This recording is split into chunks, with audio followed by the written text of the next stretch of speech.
வணக்கம், இது ராஜபிரியன் ரிவ்யூ. இந்த வாரம் நிச்சயமா டபுள் எவிக்ஷன் தான் இருக்கும் அப்படின்னு தான் நினைக்கிறேன்.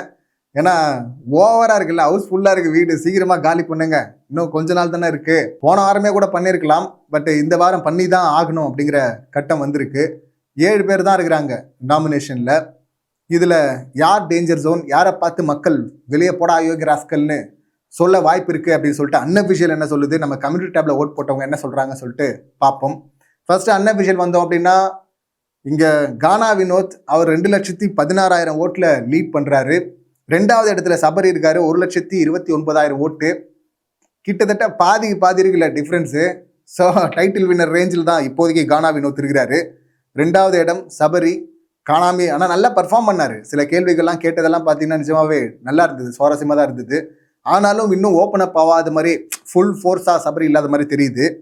பாவம் இப்போதைக்கு அப்படின்னு தான் திரும்பவும் சொல்லணும். அடுத்து 3வது இடத்துல கம்ருதனை வச்சிருக்கிறாங்க, 1,10,000 ஓட்டு. இங்கே அன்அஃபிஷியலில் இவர் இருந்தாலும் அஃபிஷியலில் கம்மியாக இருக்குது அப்படிங்கிற மாதிரியான தகவல்லாம் வருது. இவரை எவிக்ட் பண்ண தான் அதிக சான்ஸ் இருக்குது அப்படின்னும் தகவல் வருது. ஸோ அந்த வகையில் பார்க்கும்போது இது ஓட் பேஸ்டில் கிடையாது, ரெட் கார்டு கொடுத்தே பண்ண சம்பவங்கள் அடிப்படையில், கேவலமாக பேசுறதன் அடிப்படையில், கெட்ட வார்த்தை, அப்புறம் துப்புறது, கேவலமான உதாரணங்கள் கொடுக்குறது, பயமுறுத்துறது, அடிக்க பாயிருது, இந்த மாதிரி ஏகப்பட்ட காரணங்கள் இருக்குது. இதை தாண்டி ரூல் பிரேக் தொடர்ந்து பண்ணது, அதை தாண்டி காஜித்தனம் பண்ணது அப்படின்னு சொல்லிட்டு ஏகப்பட்ட கேஸ் இருக்குது. இதுக்காகவே ரெட் கார்டை கொடுத்து தூக்கி வெளியே அனுப்பணும். இல்லை ரெட் கார்டு அப்படிங்கிற அந்த சாயல் வேணாம் அப்படின்னு நினச்சான்னா எவிக்ட் பண்ணுருவாங்க. இந்த ஓட்டு இதெல்லாம் ஒரு விஷயம் கிடையாது. அது ஓட்டுலாம் யாரும் கேட்கவும் முடியாது, இல்லை அவங்க காட்ட போகிறது இல்லை. இன்னொன்று, நாங்கள் ரெட் கார்டு கொடுத்து தூக்கி போடணும், அதுக்கு பதில் இதை எவிக்ஷன் ஓட்டு இல்லைன்னு சொல்லிட்டு அனுப்புகிறோம். ஓட்டு இருந்தாலும் இல்லைன்னு நாங்கள் அனுப்புகிறோம், அது அந்த கண்டஸ்ட் நல்லதானே அப்படின்னு கூட சொல்ல வாய்ப்பு இருக்குல்ல. ஸோ அந்த வகையில் இவர் இங்கே சேஃப் ஜோனில் இருந்தாலும் இவரும் போகிறதுக்கு வாய்ப்பு இருக்குது அப்படிங்கிற மாதிரி தான் நேற்றுலேருந்தே டிபேட் கிளம்ப ஆரம்பிச்சிருக்கு. ஸோ அதையும் இப்போ மைண்டில் வச்சுக்கலாம். அடுத்து 4வது இடத்துல சாண்ட்ரா 94,000 ஓட்டில் இருக்கிறாங்க.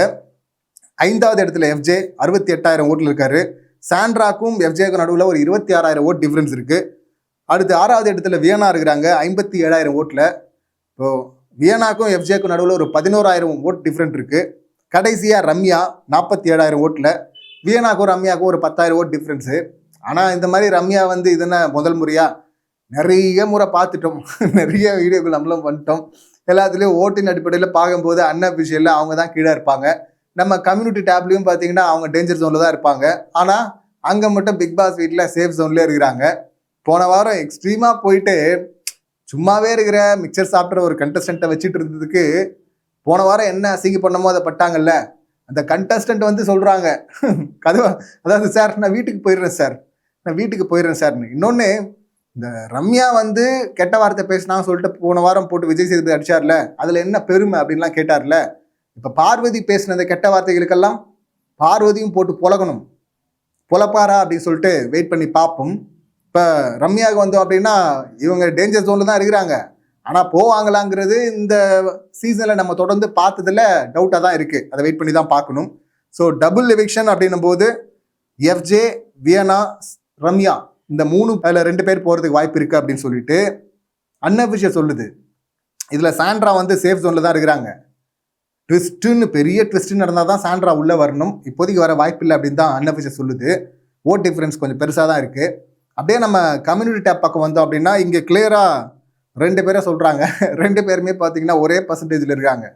வியனாவும் சரி ரம்யாவும் சரி 2 பேருமே 57% ஓட்டு விழுந்திருக்கு. இவங்க 2 பேருக்குமே வெளியே போகணும் அப்படின்னு சொல்லிட்டு 2 போஸ்ட்டாக போட்டிருந்தோம்ல. ஸோ 2த்துலையுமே பார்த்தீங்கன்னா இவங்க தான் லீட் பண்ணுறாங்க. 3வது ஆப்ஷனாக எஃப்ஜே வைக்கிறது பதில் இங்கே சாண்ட்ராவை வைக்கிறாங்க. அவங்களுக்கு 37% ஓட்டு. 4வது ஆப்ஷனில் தான் எஃப்ஜே இருக்கிறாரு, 22% ஓட்டு. ஸோ எஃப்ஜே வந்து போக வாய்ப்பே இல்லை அப்படிங்கிற மாதிரி தான் கம்யூனிட்டி டேப்பில் ஓட் போட்டவங்க சொல்கிறாங்க.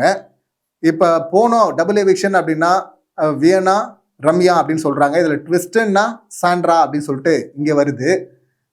அன்அஃபிஷியலாக இருக்கட்டும், கம்யூனிட்டி டேப்பாக இருக்கட்டும், 2 இடத்துலையுமே மேட்ச் ஆனது இதுதான் முதல் முறை அப்படின்னு நினைக்கிறேன். 2 விக்கெட் அப்படின்னா வியனா, ரம்யான்றாங்க.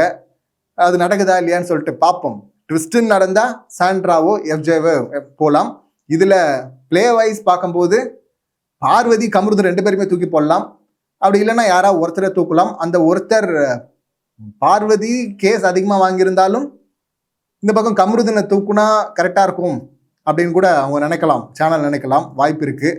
ஸோ இதுல என்ன நடக்குது, எது நடக்க வாய்ப்பு இருக்கு அப்படின்னு சொல்லிட்டு வெயிட் பண்ணி பார்ப்போம். இந்த லிஸ்ட்ல யார் போனா கரெக்டா இருக்கும், எது நடக்கணும் அப்படின்னு சொல்லிட்டு நீங்க என்ன நினைக்கிறீங்க அப்படிங்கிற உங்க கருத்தை கமெண்ட் பண்ணுங்க. மீண்டும் அடுத்த வீடியோல சந்திக்கலாம். நன்றி, வணக்கம்.